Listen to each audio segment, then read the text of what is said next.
Hello, hello. This is Dr. Amanda Williams. I'm a pharmacist by trade, Frenchie lover by heart.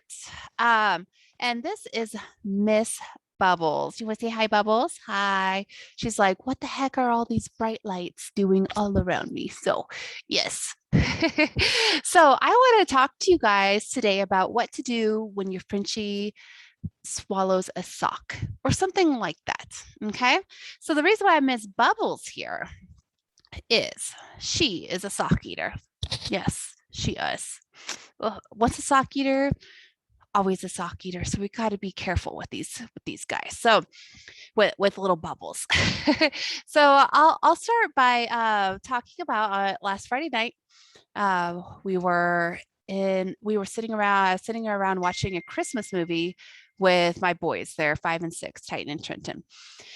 And um, and I was letting all the dogs around, all the Frenchies, they're not dogs, Frenchies, okay, Frenchies around, and the boys decided to take off their socks, okay, which they've done that before, like very well when you have small kids around, they just drop their socks wherever the heck they feel like it. And little Bubbles here, she snatched up one of these socks. So it's a pretty big sock if you look at it in comparison. See, I tell you, once a sock eater, always a sock eater. She wants it. And so if you notice, this one even has like the little rubber things on the bottom because we were at this little jump party. It's pretty big.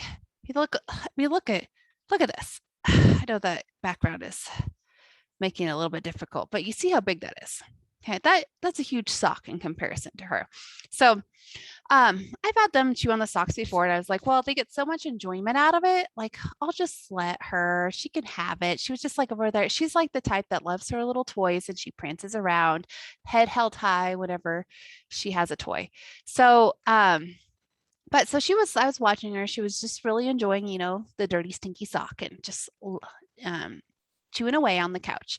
She moves over to where the doggy door is, and there's a little bed there that she's just enjoying herself. So I was watching her, and all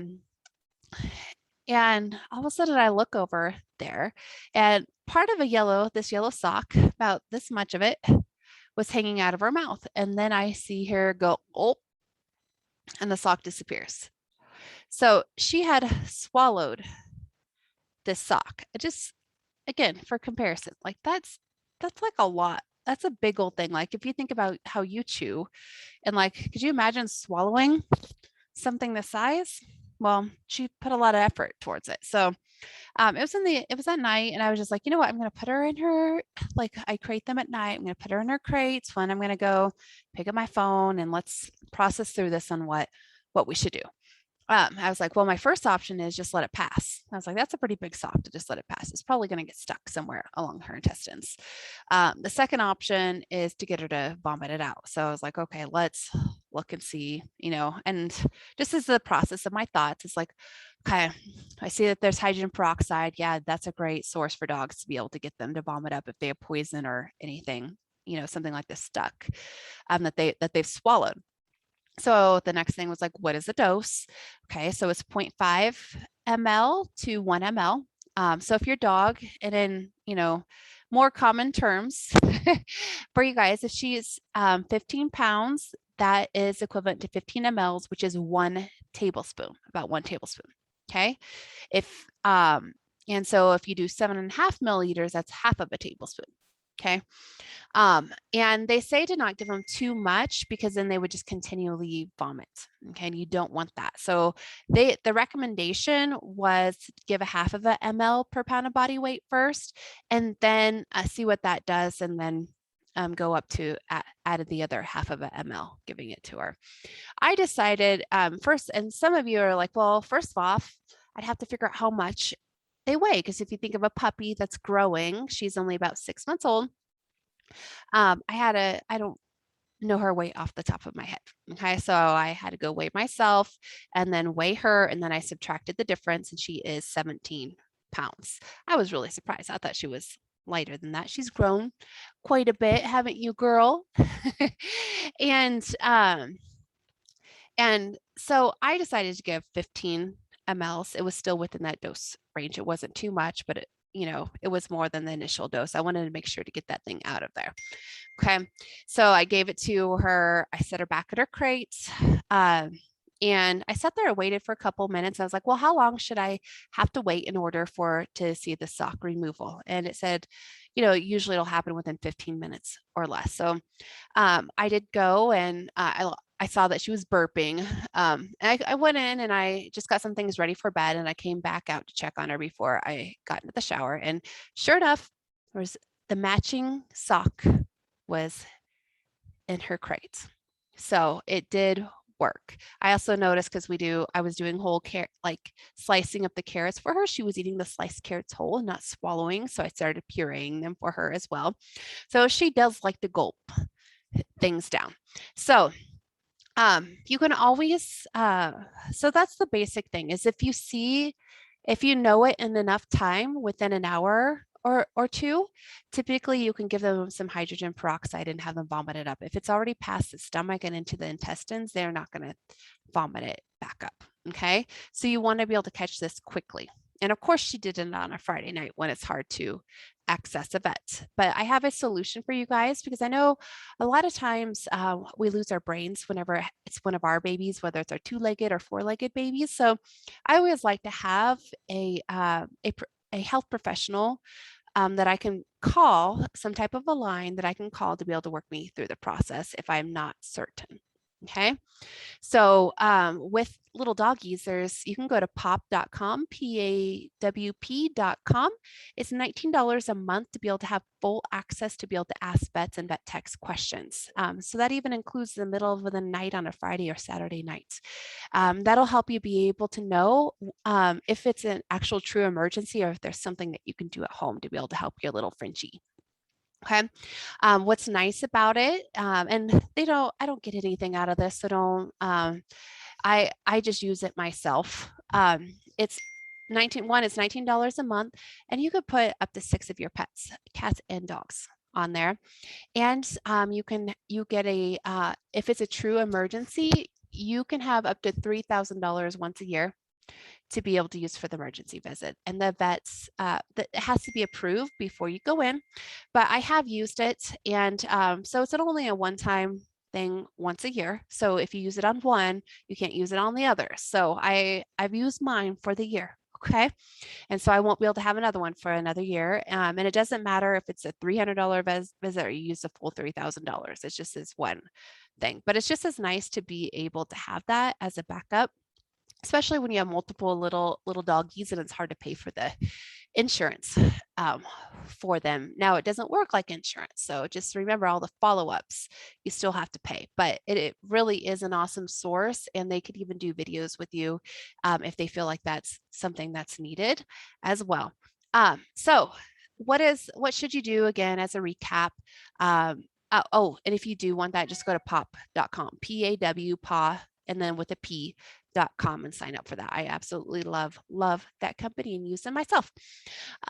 So what should you do in those situations when you see the little doggo has swallowed something, or you are pretty sure of it? You go ahead and you give them some hydrogen peroxide, just some regular old hydrogen peroxide. So first step is, if you don't have some on hand, go ahead and order some, or get some at your grocery store. I'll put the link, an Amazon link in there for you to be able to order. If you'd like to go through that way, just get some on hand just in case. Those are one of those things that you should always have in your doggy first aid kit for sure. And so have that there. Make sure to have it ordered. And then if for some reason they do swallow something, such as a sock or something along those lines, and you'll go and you'll give them 0.5 to 1 ml per pound of body weight. So you can go ahead and weigh yourself, weigh them, get the body weight, and then give them the appropriate amount. If you're not sure, if you're like, okay, he's 55 pounds, just be like, okay, 55, put in Google 55, convert 55 mLs to tablespoons if you don't have a syringe, because a lot of you don't. So you're going to probably be using some type of tablespoon. And but if you when you are giving it to them, okay. Or else if you do have a syringe, use a syringe, because that's the easiest way. And then the next thing is you just wait and you see if they throw it back up. So the next thing is always being proactive. So one, having the hydrogen peroxide on hand, but two, making sure to communicate with everybody, because I have said, hey, everybody, we need to be extra careful because Bubbles is a sock eater. And so go ahead and just communicate with everybody to make sure they pick up everything, and just have your eye open.